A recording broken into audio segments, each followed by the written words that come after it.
Hello everyone, I am doctor के जी अरोरा। आज हम स्टडी करने जा रहे हैं part 2 of basic concepts of national income. इसमें हम पढ़ेंगे distinction between gross and net investment, concept of depreciation and inter.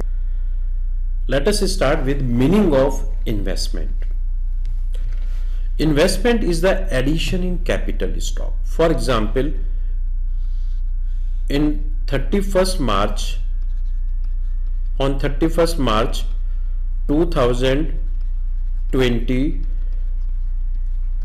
we have 100 machine as a capital stock. From 1st April onwards and during a given period of time, we have added 50 machines in this previous capital stock, in this existing capital stock. This addition in capital stock is known as investment or gross investment. So net investment or gross investment refers to the addition to capital stock in the form of building, equipment, inventories during a given period of time. इसमें तो मैंने example लिया है, सिर्फ machine का लिया है, but capital stock में इन्वेंट्रीज भी आती हैं, बिल्डिंग भी आता है और मशीन्स भी आ सकती हैं। So capital stock consist of fixed capital assets like machine and second is inventory which consist of 3S: stock of finished goods, stock of semi finished good and stock of raw material. So this addition in capital stock, that is investment, is also known as capital formation. Now we have to make the difference between gross investment and net investment. अब इसके लिए हमें depreciation की जरूरत पड़ेगी। पहले हम इसमें कंसेप्ट समझते हैं।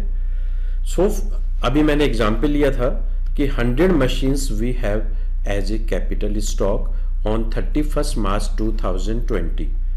From 1st April onwards, we have added 50 machine. So this addition of capital stock is a gross investment. That is 50 machine, not 100. अब हमने इसमें 100 जो हमारे पास मशीन्स थी उसमें से 10 मशीन डेप्रिशिएट हो जाती हैं, खराब हो जाती हैं। और खराब मीन्स कि वो अब यूज़ करने लायक नहीं है, उनकी लाइफ ओवर हो चुकी है। इसको हम आगे डेप्रिसिएशन को अभी डिटेल में समझेंगे। तो 10 मशीन्स आर डेप्रिशिएटेड। तो अब क्या होगा कि जो हमने newly produce goods that is machine हमने 50 ऐड की है, 10 machines will be utilized to replace that depreciated machines. So out of this 50 machines, 10 machines will be utilized, will be used for replacing this 10 machines. So net investment will be not 50, it will be 40. कैसे कि जो net addition होगा वो 50 नहीं होगा, क्योंकि 10 machine तो उसमें वहां चली गई। तो अगर मुझे इफेक्टिव कैपिटल स्टॉक चाहिए तो I have to subtract the amount of depreciated capital goods that is 10। तो वो डेप्रिशिएशन ही होता है, तो वो हमारा आ जाता है 40। सो ग्रॉस इन्वेस्टमेंट में से जब हम डेप्रिशिएशन माइनस कर लेते हैं तो वो नेट इन्वेस्टमेंट आता है। Now we have to understand the meaning of depreciation. Depreciation means decline in value of fixed capital assets. Value of fixed capital assets. अब फिक्स कैपिटल असेट्स में जैसे मशीन हो गया, बिल्डिंग हो गया, उसमें जो भी डिक्लाइन होगा, कैसे डिक्लाइन होगा, उसको हम प्रोडक्शन प्रोसेस में यूज करेंगे। तो उसको कहते हैं नॉर्मल वियर एंड टीयर। जब उसकी वैल्यू में डिक्लाइन होता है तो और प्रोडक्शन प्रोसेस में यूज करते करते होता है, तो उसको हम क्या कहते हैं, नॉर्मल वियर एंड टीयर। अब इसमें एक चीज और आती है, वो है हमारे पास फोरसीन ऑब्सोलेंसेस। अगर हमें पता है कि हमारी प्रोडक्शन टेक्नोलॉजी में कमिंग ईयर्स में चेंज होने वाला है और हमारी मशीन खराब होने वाली है, तो उसकी वैल्यू में जो डिक्लाइन आएगा वो भी डेप्रिसिएशन में जाएगा। So depreciation refers to decline in value of fixed capital assets because of normal wear and tear and foreseen obsolescence, जो हमें पता है कि इसकी टेक्नोलॉजी चेंज होने वाली है और उसकी वजह से हमारा जो मशीन में डिक्लाइन आएगा वो दैट इज कॉल्ड डेप्रिसिएशन और कंजप्शन ऑफ फिक्स्ड कैपिटल। तो foreseen obsolescence means fall in value of machines due to expected change in technology. कभी कभी हमें यह भी पता है कि नेक्स्ट कमिंग ईयर्स में इस पर्टिकुलर प्रोडक्ट की मार्केट में डिमांड नहीं रहेगी, तो वो उससे भी जो हमारी मशीन्स की वैल्यू में डिक्लाइन आएगा that is also regarded as depreciation और because of change in government policy. अगर गवर्नमेंट पॉलिसी की वजह से भी हमारी कोई पर्टिकुलर प्रोडक्ट की डिमांड कम हो जाती है तो वो भी डेप्रिसिएशन में जाएगा। अब हमें ये समझ में आना चाहिए कि हम इसको क्यों माइनस करते हैं। जैसे मैंने अपने एग्जाम्पल में आपको दिया था कि अगर नेट इन्वेस्टमेंट निकालना है तो we have to subtract the amount of depreciation to know the effective capital stock की जो मेरा नेट एडिशन होगा। Therefore, we have to subtract the amount of depreciation और कंजप्शन ऑफ हिज कैपिटल, और कभी कभी हम इसको यूज करते हैं रिप्लेसमेंट कॉस्ट। कभी न्यूमेरिकल में इसमें ऐसे भी आ जाता है कि रिप्लेसमेंट कॉस्ट, तो ये रिप्लेस करने के काम आती है, इसलिए इसको रिप्लेसमेंट कॉस्ट भी कहते हैं, करंट रिप्लेसमेंट कॉस्ट। अब हम आते हैं डेप्रिसिएशन का जो फार्मूला होता है वो है cost of capital good minus scrap value divided by number of useful year. For example, अगर मैं 1 लाख रुपए की कोई मशीन परचेज करता हूं and it's scrap value after 20 years of use is 10,000, इसका जो स्क्रैप बिक जाता है एंड 20 ईयर्स मैंने उसको यूज किया, for then therefore 4,500 will be the depreciation per year. So by using this formula we can calculate the depreciation.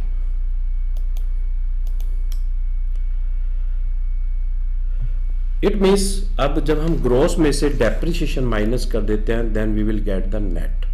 अगर net से डेप्रिसिएशन लाना हो, नेट में डेप्रिसिएशन ऐड करते हैं then we will get the gross value.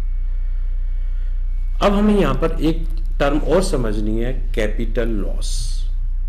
अगर machine की value में डिक्लाइन आता है because of natural disaster, flood आ गया और मशीन खराब हो गई, this is not a depreciation, this is not a consumption of fixed capital, this is a capital loss.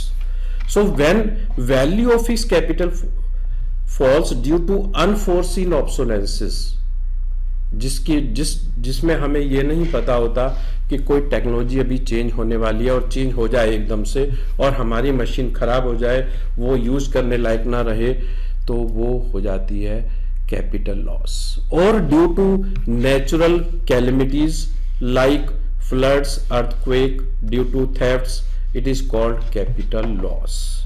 तो unforeseen obsolescences may be due to